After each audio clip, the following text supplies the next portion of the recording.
Buen día, mi nombre es Beatriz del Carmen Bautista Reyes, con matrícula ES 182-100-148-2. Soy estudiante de la licenciatura de Derecho. Mi proyecto terminal consiste en saber cuál es la eficacia de los mecanismos alternos de solución de controversia en Pachuca de Soto. Los mecanismos surgen por la necesidad de encontrar una solución a los conflictos entre las personas, que nos ayudan de manera pacífica a resolverlos, en donde ellos, las partes involucradas, deciden cuál es la mejor solución para resolver este problema. Esto se hace por medio de un facilitador, el cual hace sesiones para lograr que lleguen a este acuerdo, en donde se comprometan a cumplirlo y que el imputado reconozca cuál es su responsabilidad. Estos mecanismos alternos en controversia se dieron principalmente en Quintana Roo, en el estado de Quintana Roo, en donde se creó el primer centro de justicia alternativa, esto en 1997. Después de esto, y ver que si tenía aceptación por la sociedad, se pidió apoyo al Banco Mundial para poder crear otros centros de justicia. Estos se crearon en la Ciudad de México, en el Estado de México, Querétaro, Oaxaca, Aguascalientes, Veracruz, Nuevo León, Durango, Chihuahua, Colima, Coahuila y Durango.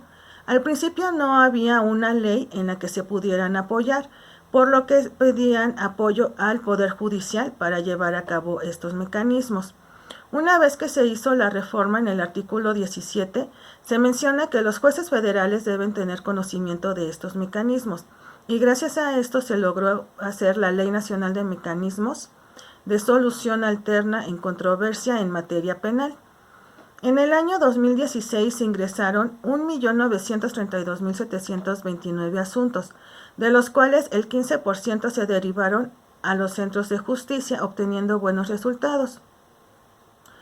Los mecanismos de solución alterna tienen su fundamentación legal en la Constitución en el artículo 17, en el Código Nacional de Procedimientos Penales del artículo 184 al 207 y en la Ley Nacional del Sistema Integral de Justicia Penal para los Adolescentes desde el artículo 82 hasta el 105.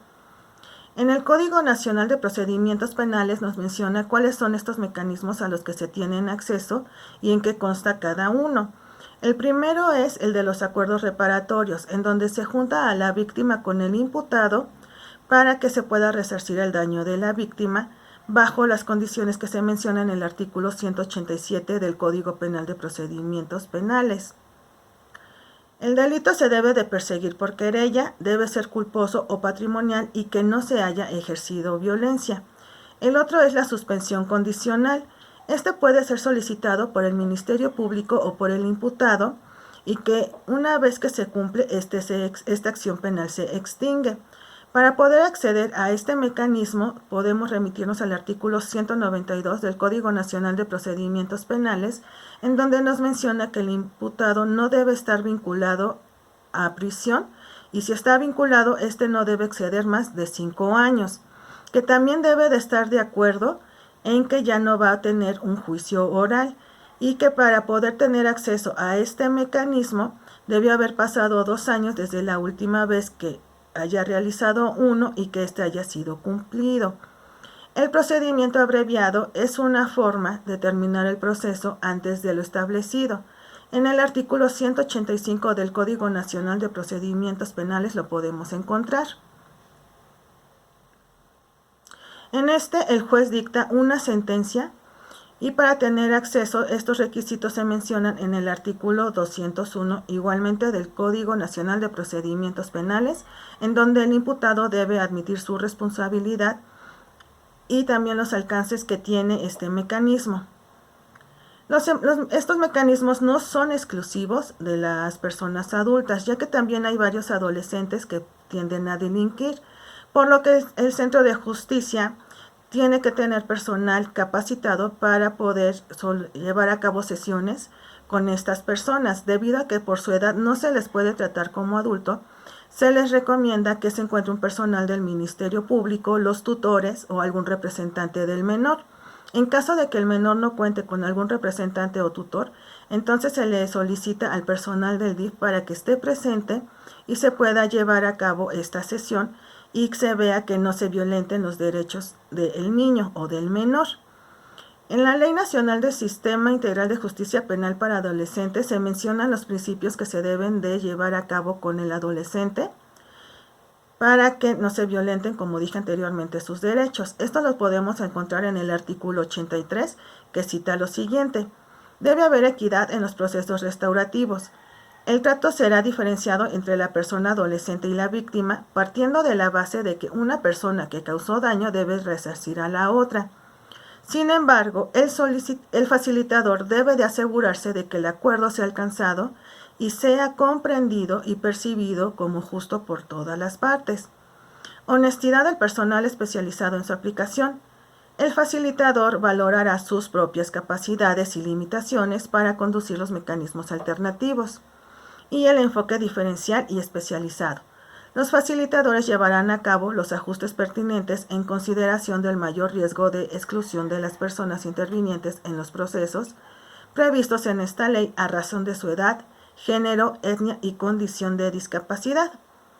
El tratar con adolescentes debe hacerse contacto, como se mencionó, para no violentar sus derechos y hacerles entender cuál es su responsabilidad que tienen con sus acciones y la forma en que afectan, ya sea de forma directa o a terceras personas.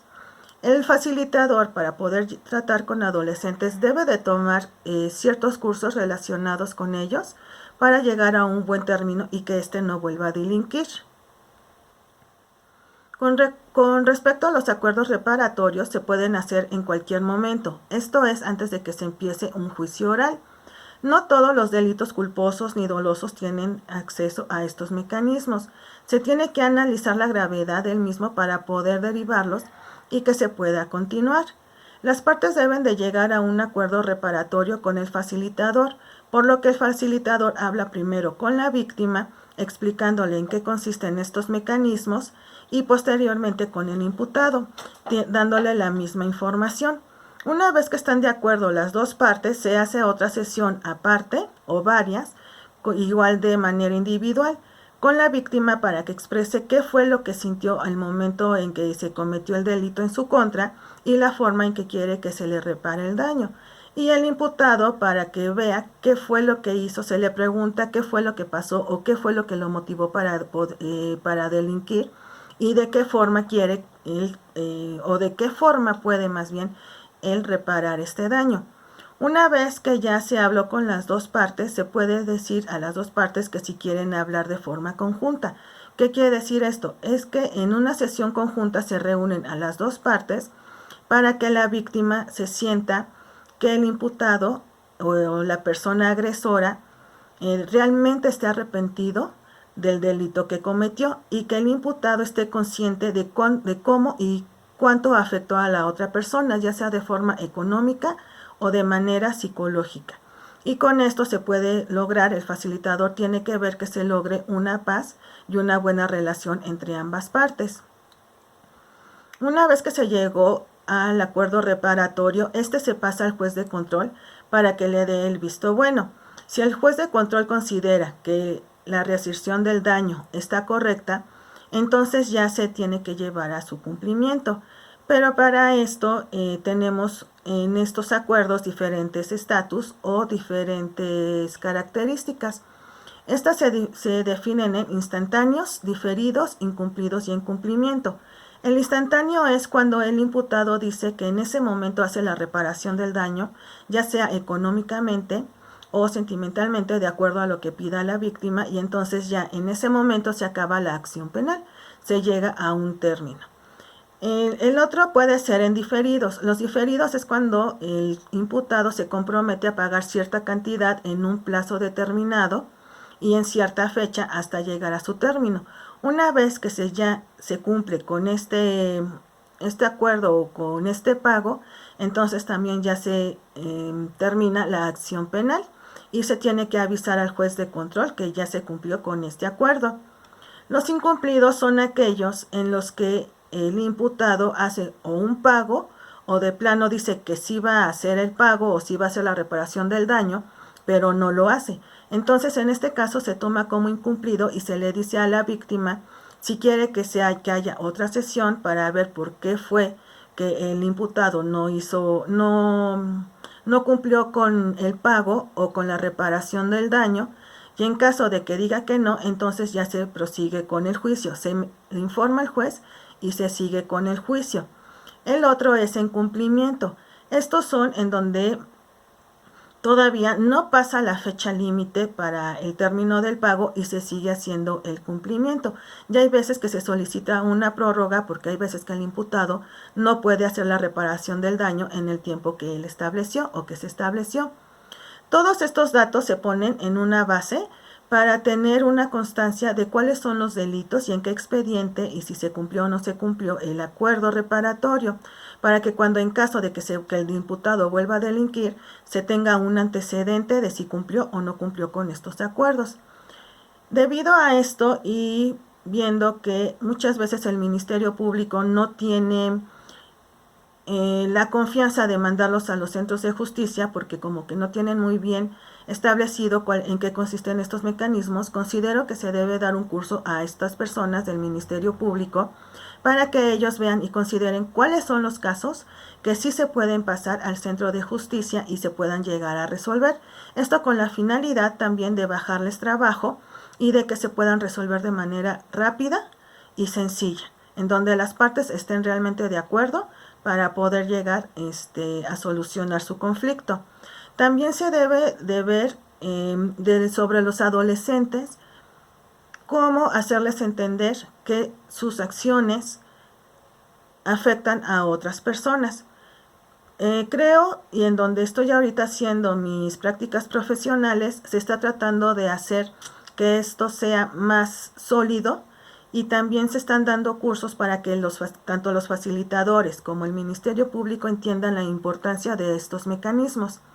Pero sí considero que al Ministerio Público se le tiene que dar una información para que estos puedan hacer la introducción a las personas cuando quieran utilizar estos mecanismos y que cuando ya lleguen con el facilitador ya nada más sea para que expresen qué es lo que sienten, qué es lo que quieren para su reparación del daño.